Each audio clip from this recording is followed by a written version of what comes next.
Kita akan simak Talk Show Sonora.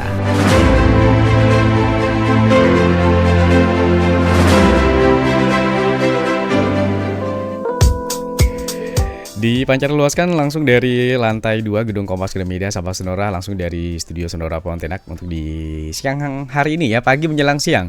Edisi 18 September 2025, tepat pukul 9 lebih 7 menit. Wah ya, waktu Indonesia bagian Barat Sabah Sonora. Jadi teman-teman mungkin sudah pada tahu, kita sudah ini ya, sudah warawiri atau juga di sosial media sudah kita share berbagai flyer-flyer. Jadi kita hari ini berada di program Talkshow Sonora. Tema yang kita angkat ini adalah tentang transformasi mutu layanan di BPJS Kesehatan atau mudah, cepat, dan juga setara ya.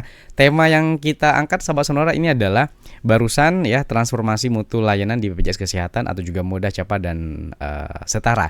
Kita sedang live di akun YouTube kami di Sonora Pontianak. Selamat pagi semuanya Sahabat Sonora.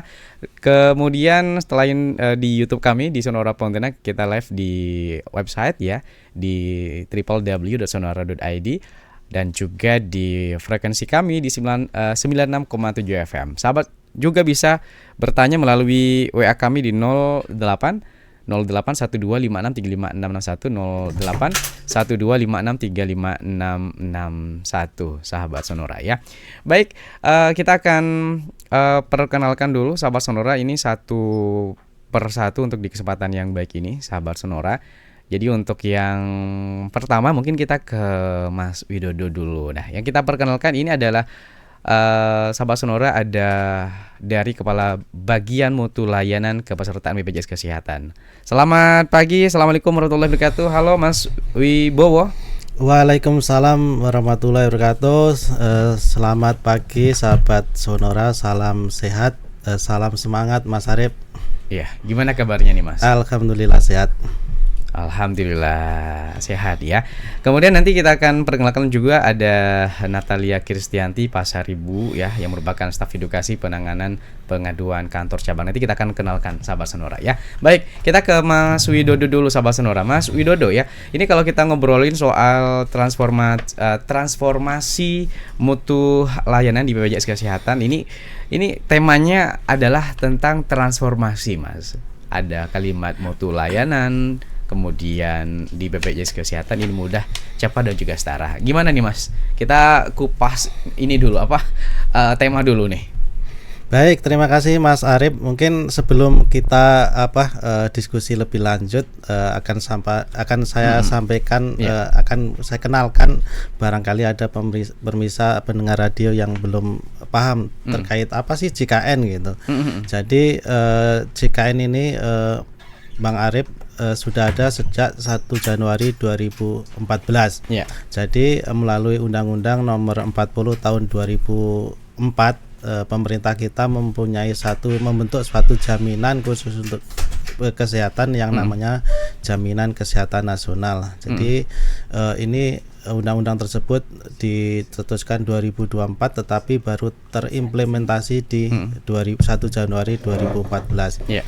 Kemudian siapa sih yang ditugaskan? Nah ini jadi berdasarkan Undang-Undang Nomor 24 Tahun 2011, ini menugaskan BPJS Kesehatan untuk sebagai operatornya Mas. Jadi kami sebagai operator, sebagai penyelenggara, kami juga dulu bertransformasi. Dulu kami sebelumnya adalah Askes, kemudian 1 Januari 2014 bertransformasi menjadi BPJS Kesehatan.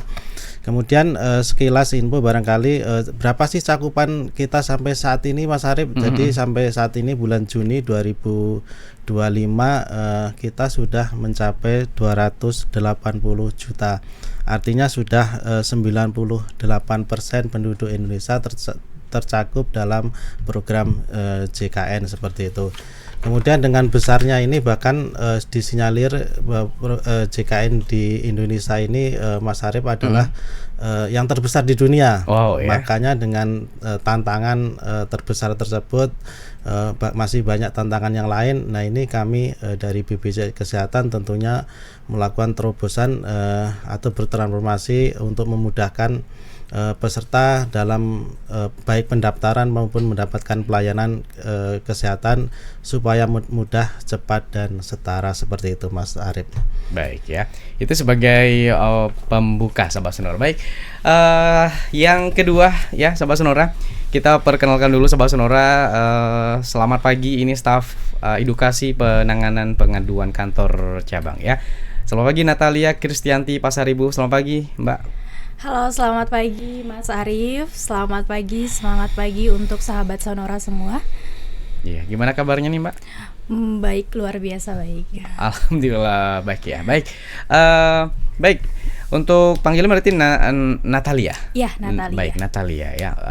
Kita membahas tadi sudah dijelaskan sebagai pembuka itu ada beberapa undang-undang yang menjelaskan memang mulai 1 Januari 2014 yang diselenggarakan oleh BPJS ya, bahwa penyelenggaraan jaminan sosial ini sendiri telah diatur dalam Undang-Undang 24 tahun 2021. Nah, kemudian saya ke Natalia, masih yang dimaksud jaminan, apa yang dimaksud jaminan sosial ini seperti apa nih Mbak Natalia?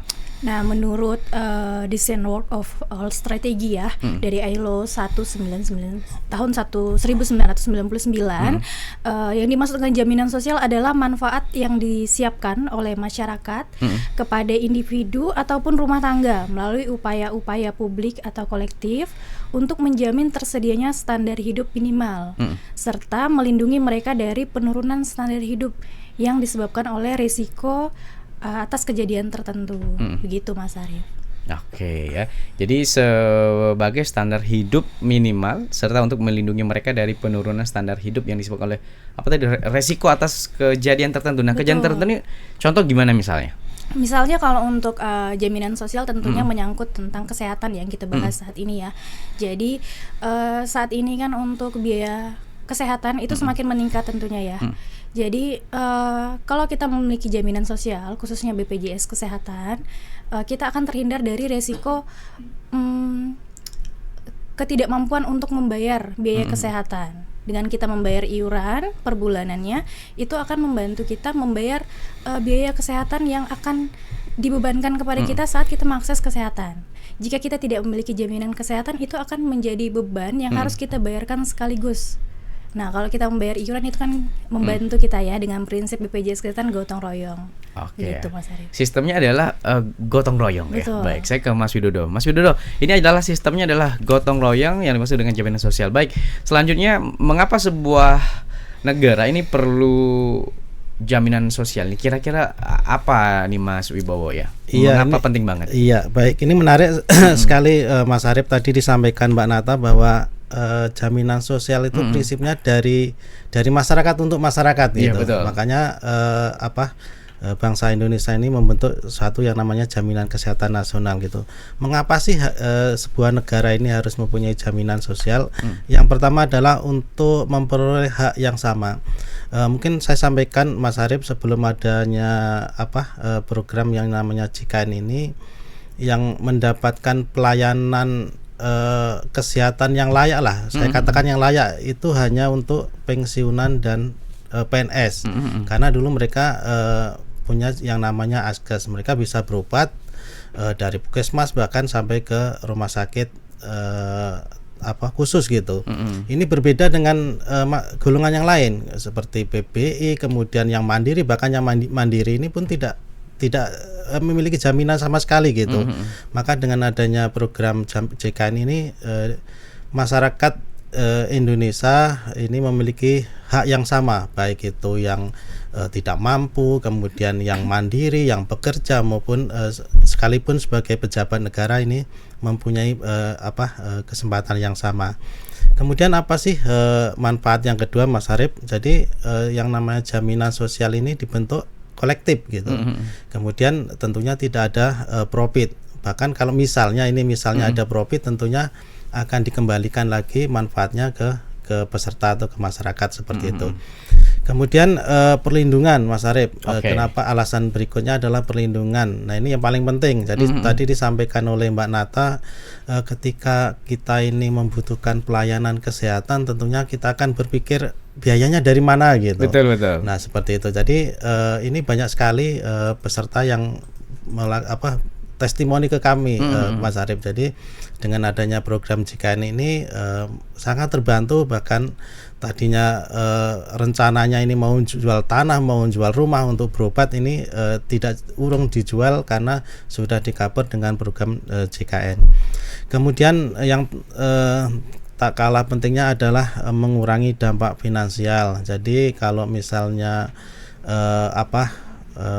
satu keluarga ini ada yang sakit, apalagi sampai sakit kronis, tentunya kalau kronis membutuhkan biaya mahal dan pengobatan yang panjang. Nah, ini tentunya akan mempengaruhi dari ekonomi suatu keluarga tersebut. Nah, ini ada 4 alasan mengapa sebuah negara ini perlu jaminan sosial, Mas Arif. Baik ya.